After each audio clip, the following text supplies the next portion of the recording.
The war was over. At least, that's what everyone kept saying. On the edge of a strange alien world called Irindor, life had started to feel almost normal again. Aaron, a tall man with tired eyes and grease-stained hands, spent most of his days fixing broken machines in the small human colony. He wasn't a hero anymore. He didn't want to be. The war had taken too much from him already. Now he just wanted to forget. Rachel, on the other hand, couldn't stop thinking about the past. A biologist with short, curly hair and a sharp mind, she worked hard every day to repair the damage humanity had done to Irindor's environment. The planet's forests were scorched, its rivers polluted, and its skies filled with ash. Rachel believed nature could heal if given enough time. But sometimes she wondered if people deserved a second chance. One evening, as the twin moons of Irindor rose high in the sky, Aaron and Rachel sat together outside their makeshift home. They rarely spoke these days, but tonight was different. Rachel broke the silence first. "Do you really think it's over?" she asked quietly, her voice barely audible over the wind. Aaron shrugged, looking away. "It has to be," he said after a moment. But deep down, neither of them truly believed it. That same night, something strange happened. Across the colony, settlers began hearing faint, rhythmic sounds coming from the ruins outside the settlement. At first, no one paid much attention. After all, Irindor was full of mysteries, ancient structures, glowing plants, and remnants of battles long forgotten. But then the signals grew louder, more insistent. It was almost like they were trying to say something. Emily, a young woman who worked at the colony's communication center, noticed the signals early the next morning. She was sitting at her desk, sipping cold coffee, when the equipment started picking up odd patterns. Her heart raced as she realized the pulses weren't random. They repeated in cycles, like a code waiting to be cracked. Intrigued, she called Daniel, a quiet engineer known for his knack for solving problems. Together, they spent hours analyzing the data. By the end of the day, Emily and Daniel had uncovered something surprising. The signals weren't just noise. They were coordinates. Someone, or something, was sending directions to a specific location deep beneath the surface of Irindor. When they shared their findings with the colony's leaders, opinions slid quickly. Benjamin, a loud, fiery man who used to lead soldiers during the war, immediately demanded action. "We can't ignore this," he shouted during a meeting. "If the Vilith are still out there, we need to find out before they attack us again." Others, like Aaron and Rachel, argued for caution. "We've caused enough destruction already," Rachel said firmly. "Let's not jump to conclusions." Despite their disagreements, the colony eventually agreed to send a team to investigate. Aaron surprised everyone by volunteering. Rachel begged him not to go, but he shook his head. "I have to," he said simply. Deep down, he knew avoiding trouble wouldn't make it disappear. If the signals led to danger, someone needed to face it, and he couldn't let anyone else take the risk. As the team prepared to leave, the mood in the colony shifted. Some people felt hopeful, convinced the signals might lead to answers or even peace. Others were terrified, certain the worst was yet to come. No one knew what lay ahead, but one thing was clear: whatever was calling from the ruins, it wasn't going to wait forever. The team left at dawn, stepping cautiously into the unknown. Aaron walked beside Emily, who carried a small device that beeped softly as they moved closer to the source of the signals. Daniel followed close behind, his eyes scanning the horizon for any sign of danger. The air was thick with tension, and the ground beneath their boots felt uneven, littered with jagged rocks and twisted metal from battles long past. As they ventured deeper into the ruins, the landscape grew stranger. Strange plants glowed faintly in the dim light, casting eerie shadows on the walls of crumbling buildings. Laura, the geologist, stopped occasionally to examine the alien vegetation, muttering notes under her breath. Marcus, the medic, stayed alert, his hand resting on the weapon strapped to his side. No one spoke much. The silence was heavy, broken only by the crunch of footsteps and the occasional distant rumble of thunder. Hours passed before they reached the coordinates. What they found took their breath away. Hidden beneath layers of rubble was an entrance to an underground chamber, its surface etched with intricate carvings that seemed to pulse faintly with light. Emily knelt down, running her fingers over the symbols. "This isn't Valeth," she said, her voice trembling. "It's something else." Aaron frowned. "Something else? Like what?" "I don't know," Emily admitted. "But whoever made this, it's advanced, way beyond anything we've seen before." With Daniel's help, they managed to pry open the entrance, revealing a dark staircase spiraling downward. The air inside was cool and damp, carrying a faint metallic smell. One by one, they descended, their flashlights cutting through the darkness. The further they went, the more unnatural the surroundings became. The walls shimmered like liquid glass, and strange markings floated across their surfaces, shifting and rearranging themselves as if alive. At the bottom, they entered a massive chamber dominated by a towering crystalline structure. It hummed with energy, sending vibrations through the floor. Emily approached it cautiously, her device beeping wildly. "This is it," she whispered. "This is where the signals are coming from." Before anyone could react, the artifact activated. A bright light erupted from its core, blinding them momentarily. When the light faded, holographic images filled the room. Stars, planets, and fleets of ships moving across the galaxy. It wasn't just a map. It was a story, told in flashes of light and sound. Daniel squinted at the projections. "It's a warning," he said slowly. "Look at this." He pointed to a scene showing a race of towering insect-like creatures attacking another species. "These are the Caliph. They're invaders, and they're coming here." The group froze, staring at the images in stunned silence. Aaron felt a chill run down his spine. "Coming here? You mean Erindor?" "Yes," Emily replied, her voice barely above a whisper. "And not just Erindor. Everywhere. If these projections are accurate, the Caliph wiped out entire civilizations. They don't stop until there's nothing left." Laura stepped forward, her face pale. "How long do we have?" Emily hesitated, checking her readings. "Weeks, maybe less." When the team returned to the colony, panic spread quickly. Benjamin wasted no time calling for action. "We need to evacuate," he shouted during an emergency meeting. "If these Caliph are as dangerous as you say, we can't stay here. We'll be slaughtered." Rachel stood up, her voice steady despite the fear in the room. "Running won't solve anything," she argued. "If the Caliph are really coming, we need to prepare. We can't afford to abandon everything we've built here." Aaron stayed quiet, torn between the two sides. He understood Benjamin's fear. He'd seen enough death during the war to last a lifetime. But he also knew Rachel was right. Running wouldn't stop the Caliph. Hiding wouldn't either. Humanity had already made too many mistakes on Erindor. This time, they needed to face the problem head-on. In the end, the Council decided to send a message to Earth, asking for reinforcements. It was a desperate gamble, but it was all they had. As the days passed, the colony braced itself for the worst. Barricades were built, weapons were distributed, and everyone trained for the possibility of another fight. Aaron watched it all unfold with a heavy heart.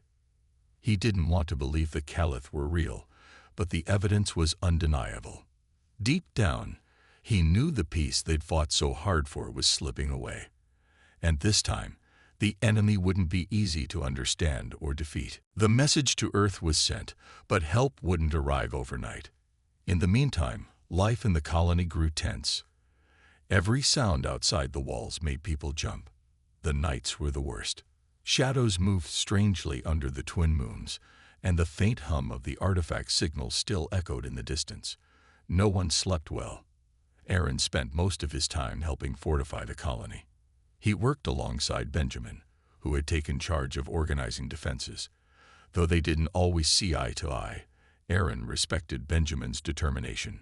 We can't let fear paralyze us, Benjamin said one evening as they reinforced a barricade. If we're going down fighting. Rachel, on the other hand, focused her energy elsewhere. She teamed up with Emily and Daniel, determined to learn more about the artifact and the Caliph. If we understand them, maybe we can find a way to stop them, she told Aaron when he stopped by their makeshift lab. Aaron nodded, though he wasn't convinced. Understanding an enemy didn't always mean you could beat them. Days turned into weeks. The colony prepared for the worst, but nothing happened. The Caliph didn't show up. Some settlers began to hope the warning might have been wrong or outdated. Maybe the alien race had moved on centuries ago, but Rachel refused to believe it. The artifact signals are still active, she reminded everyone. That means something is coming. Then, one night, everything changed. Emily burst into the main hall where Aaron and Rachel were working. Her face was pale, her hands trembling.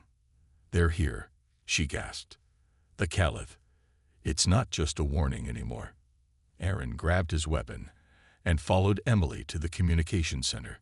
On the screens, there they were, ships descending from the sky, sleek and dark, like predators stalking their prey. They moved silently, without engines or visible propulsion systems. Their presence was overwhelming. Panic erupted across the colony. People scrambled to take cover, while others manned the barricades. Benjamin barked orders, trying to keep everyone calm. "Stay sharp," he shouted. "Don't fire unless they attack first." But the Caliph didn't attack, not immediately. Instead, they deployed drones, small, spider-like machines that scuttled across the ground, scanning everything in their path. These drones ignored humans at first, focusing instead on the colony's structures and equipment. It was as if they were gathering information. Aaron watched through binoculars as one of the drones approached the artifact. "What are they doing?" he muttered. "They're studying it," Rachel replied, her voice tight with worry. "Just like we did." The drones lingered near the artifact for hours before retreating back to their ships. Then, silence. For a moment, it felt like the Caliph had left. But Rachel knew better. "This isn't over," she said quietly. "They're planning something." As the colony waited, fear settled in like a storm cloud. Aaron patrolled the perimeter, checking every corner for signs of movement. Marcus stayed busy tending to minor injuries caused by accidents during the chaos. Laura helped reinforce shelters, while Daniel tinkered with old tech, trying to rig traps in case the Caliph returned. Hours later, the attack came. The Caliph's ships descended again, this time accompanied by larger, hulking machines that marched across the landscape. They fired beams of energy that cut through metal and stone like paper. Barricades crumbled, and people screamed as the colony became a battlefield. Aaron fought alongside Benjamin, firing at the machines whenever they got close. "Fall back," Benjamin yelled as the enemy advanced. "We can't hold this position." Rachel stayed behind in the lab with Emily and Daniel, frantically searching for answers. "There has to be a way to shut them down," Rachel said, her hands flying over the controls. "The artifact. It must have some kind of defense mechanism." Suddenly, Emily froze. "Wait. Look at this." She pointed to a section of the artifact's interface that had lit up. Symbols flashed rapidly, forming what looked like instructions. "It's showing us how to activate it," she whispered. Aaron appeared at the door, covered in dirt and sweat. "Activate what?" "The artifact," Rachel said, her eyes wide. "It's not just a warning. It's a weapon."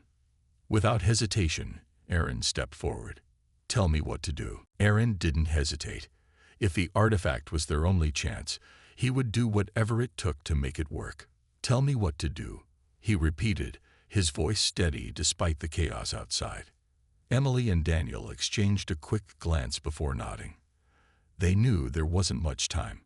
"The artifact needs power," Emily explained quickly, pointing to a glowing panel on its surface. "We have to connect it to the colony's main generator, but someone has to stay here to activate it manually once it's online." Aaron frowned. "Manually? You mean Someone has to stay behind. Yes, Rachel said quietly, stepping forward. Her hands were shaking, but her voice was firm. Once the artifact is activated, it'll create a pulse, a shockwave of energy that could disable the Caliph machines. But whoever triggers it won't have time to escape. I'll do it, Aaron said without hesitation. No, Rachel snapped, grabbing his arm. You can't. There has to be another way.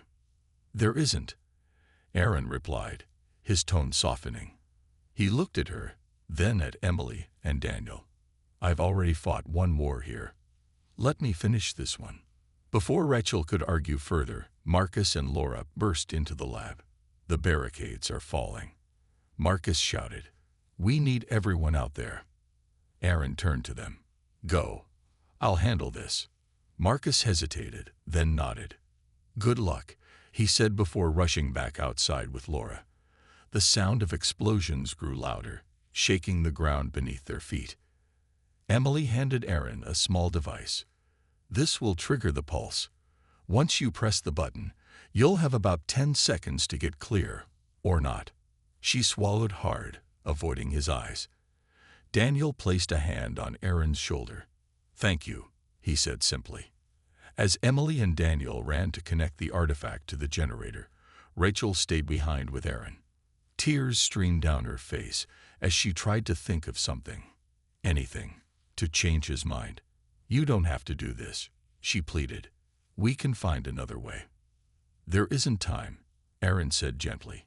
He reached out and wiped the tears from her cheek. Just promise me one thing. When this is over, don't let humanity make the same mistakes again. Learn from this. Do better. Rachel nodded, unable to speak. She hugged him tightly, then stepped back, forcing herself to leave. Aaron watched her go, his heart heavy but resolute. He had made his choice. Minutes later, the artifact hummed to life. Its light grew brighter, filling the chamber with an intense glow. Outside, the Caliph machines paused, as if sensing the change. Then they began moving faster, heading straight for the colony. Aaron stood alone in the lab, holding the triggering device. Through the window, he could see the destruction unfolding. The crumbling walls, the fleeing settlers, the relentless advance of the alien machines. He took a deep breath and pressed the button. A blinding flash erupted from the artifact, sending a wave of energy rippling outward. The Caliph machines froze mid-step, their lights flickering before going dark. One by one, they collapsed, lifeless husks scattered across the battlefield. The ships in the sky wavered, their sleek forms cracking and breaking apart before falling like stones. Aaron shielded his eyes from the pulse, knowing he wouldn't survive the full blast. As the light consumed him, he felt a strange sense of peace.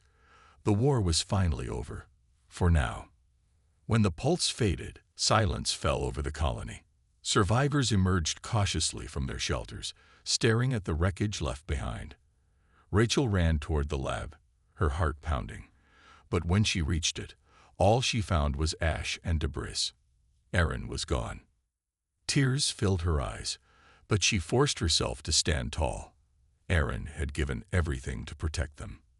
Now it was up to her, and everyone else, to honor his sacrifice. Slowly, she turned to face the others. We rebuild, she said firmly. And we remember. The colony was quiet after the pulse. The Caliph machines lay motionless, their dark forms scattered across the landscape like broken statues. Smoke curled into the sky from the remnants of destroyed ships, and the air smelled of burnt metal and ash. For the first time in days, there was no sound of gunfire or screaming, only silence. Rachel stood at the edge of what used to be the lab, staring at the rubble where Aaron had made his final stand. Her hands trembled as she clenched them into fists. She wanted to cry, to scream, to collapse under the weight of everything that had happened, but she couldn't. Not yet. There were too many people counting on her. Rachel, Emily said softly, approaching from behind. Her face was pale, streaked with dirt and tears. We need to start clearing the debris. See if anyone else survived. Rachel nodded numbly. "Okay," she whispered. "Let's get to work." The survivors gathered together, working slowly and carefully to sift through the ruins. Marcus tended to the wounded, his movements steady despite the exhaustion etched on his face. Laura helped organize teams to search for supplies, while Benjamin directed efforts to secure the perimeter. No one spoke much. The grief was too fresh, the losses too heavy. As they worked, Rachel found herself thinking about Aaron. His sacrifice had saved them all, but at a cost she wasn't sure they could ever repay. He had believed in humanity's ability to change, to learn from its mistakes. Now, it was up to her to make sure that belief wasn't misplaced. By nightfall, the colony began to take shape again. Barricades were rebuilt, fires lit against the cold, and makeshift shelters constructed for those who had lost their homes. Despite everything, life went on. People shared stories of loved ones they'd lost, finding comfort in each other's pain. It wasn't much, but it was enough to keep them moving forward. That evening, Rachel called a meeting. Everyone gathered around a small fire in the center of the settlement. Faces glowed orange in the flickering light, weary but determined. Rachel stepped forward, her voice stronger than she expected. "Aaron gave us a chance to survive," she began, looking at the faces around her. "But survival isn't enough. We owe it to him, and to everyone who fought and died here, to do better, to be better." Benjamin crossed his arms, frowning. "What does that even mean? Better how?" "It means we stop repeating the same mistakes," Rachel replied firmly. "We came to Irindor thinking we could take what we wanted without consequences. That mindset got us into this mess. If we're going to stay here, we need to live differently, respect this planet and its people." Emily nodded. "She's right. The Valith didn't have to be our enemies. Maybe if we tried harder to understand them, none of this would have happened." Daniel added quietly, "And now the Caliph are out there somewhere. This might not be over. If they come back, we need to be ready, not just with weapons, but with knowledge." Rachel looked around at the group, seeing nods of agreement. "So, here's what we do. We rebuild, not just the colony, but ourselves. We study the artifact, learn everything we can about it and the Caliph. And we reach out to Earth, not just for help, but to share what we've learned. Humanity has to change, or we'll lose more than just this planet." The crowd was silent for a moment before someone clapped. Then another joined in, and soon the whole group erupted in applause. It wasn't perfect, but it was a start. Later that night, Rachel sat alone by the fire, staring up at the twin moons. She felt Aaron's absence like a hole in her chest, but also his presence, in the way the wind moved through the trees, in the way the stars seemed brighter tonight. "We'll do better," she whispered to the sky. "I promise." Weeks passed, and the colony slowly began to heal. The survivors worked tirelessly, rebuilding homes, repairing equipment, and planting new crops in the scorched soil. Rachel led the effort with quiet determination, her days filled with meetings, planning sessions, and long hours studying the artifact. Emily and Daniel remained by her side, their research uncovering more about the Caliph and the ancient technology left behind on Irindor. But the peace was fragile. Every night, Rachel stood watch at the edge of the settlement, scanning the horizon for any sign of movement. The Caliph ships had fallen from the sky, but no one knew if more would come. The artifact's pulse had stopped them, for now, but it wasn't a permanent solution. They needed answers, and they needed them fast. One morning, a ship descended from orbit, its sleek design unmistakably human. It landed softly in the clearing outside the colony, and out stepped Captain Olivia Hayes, a tall woman with sharp features and an air of authority. She was accompanied by a small team of scientists and soldiers sent by Earth to assess the situation and provide support. Olivia wasted no time getting to work. After a brief meeting with Rachel and the others, she toured the ruins, inspecting the damaged barricades and speaking with settlers about their experiences. When she finally saw the artifact, Her eyes widened with both awe and concern. "This changes everything," she said, turning to Rachel. "If the Caliph are as advanced as you say, humanity needs to prepare for a fight unlike anything we faced before." Rachel nodded grimly. "We know. That's why we're trying to learn as much as we can about them, and about this thing." She gestured toward the artifact, its surface still glowing faintly. "It saved us once, but we don't know how long that will last." Olivia agreed to help. Under her command, the colony transformed into a fortress. New defenses were built, weapons systems installed, and training programs set up to turn civilians into fighters. For the first time in weeks, people felt a glimmer of hope. Maybe, just maybe, they could stand a chance against the Caliph. But not everyone was happy with the changes. Benjamin, who had once been so eager to fight, now argued against Olivia's methods. "You're turning this place into a war zone," he snapped during a heated discussion. "These people came here to start over, not to become soldiers. And what do you suggest we do instead?" Olivia shot back, her voice calm but firm. "Wait for the Caliph to return and wipe us out. I'm sorry, but survival isn't optional." Aaron's name hung unspoken in the air. Everyone remembered his sacrifice, and no one wanted it to be in vain. Still, tension simmered beneath the surface, threatening to boil over. Meanwhile, Emily and Daniel made a breakthrough. Hidden within the artifact's interface was a message, a warning, but also a clue. The Caliph weren't invincible. Their machines relied on a specific frequency of energy to function. If humanity could replicate that frequency and disrupt it, they might have a way to stop them permanently. The discovery reignited hope, but it also brought new challenges. Replicating the frequency required materials and technology the colony didn't have. Olivia promised to send for supplies, but it would take time. Time they weren't sure they had. As the days turned into weeks, Rachel found herself reflecting on how far they'd come. The colony was stronger now, united by shared purpose and loss. But the weight of leadership pressed heavily on her shoulders. Aaron had believed in humanity's potential to change, to grow. Now, it was up to her to prove him right.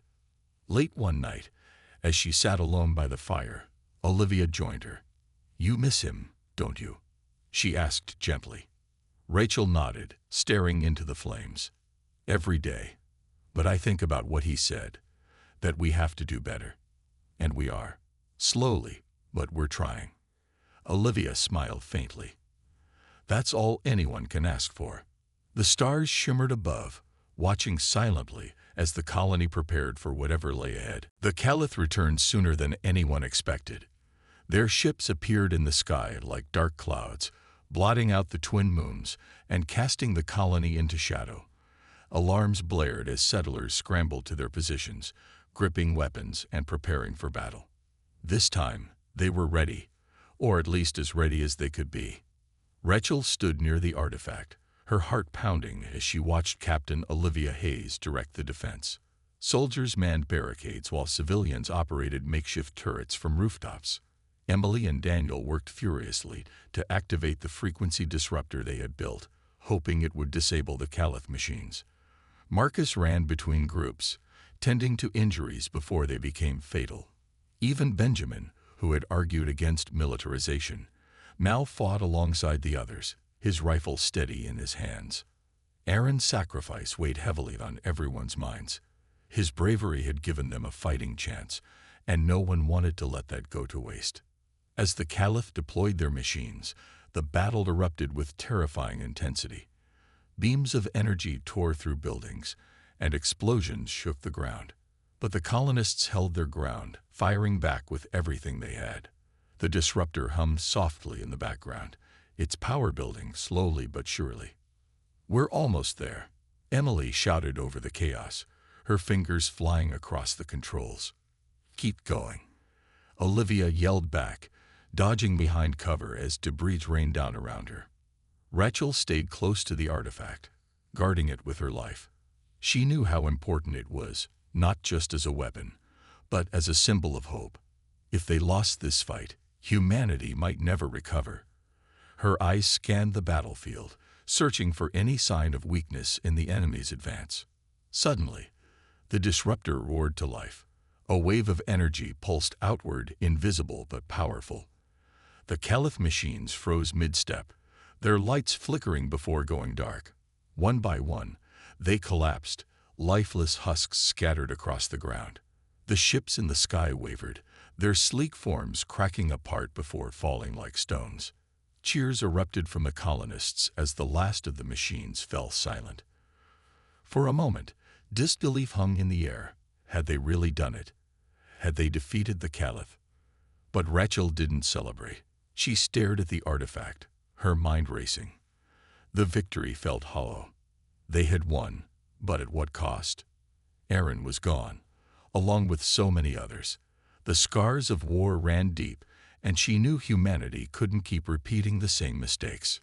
Later that night, as the survivors gathered around a fire, Rachel spoke. "We did it," she said quietly, her voice carrying across the quiet crowd. "But we can't forget why we fought. We came here thinking we could take whatever we wanted, without caring about the consequences. That mindset nearly destroyed us." Olivia nodded, standing beside her. "She's right. This isn't just about survival. It's about learning, about changing. If we don't, then none of this matters." The group fell silent, reflecting on her words. Emily looked at Daniel, then at the artifact glowing faintly in the distance. "Maybe this is our chance," she said softly, "to do things differently." Rachel smiled faintly, staring up at the stars. Aaron had believed in humanity's potential to grow, to heal. Now, it was up to all of them to prove him right. The war was over for now, but the real work was just beginning. As the fire crackled and the wind whispered through the ruins, the colony began to rebuild once more. This time, they vowed to do better, not just for themselves, but for the future, for Aaron, and for everyone who had sacrificed everything to give them a second chance.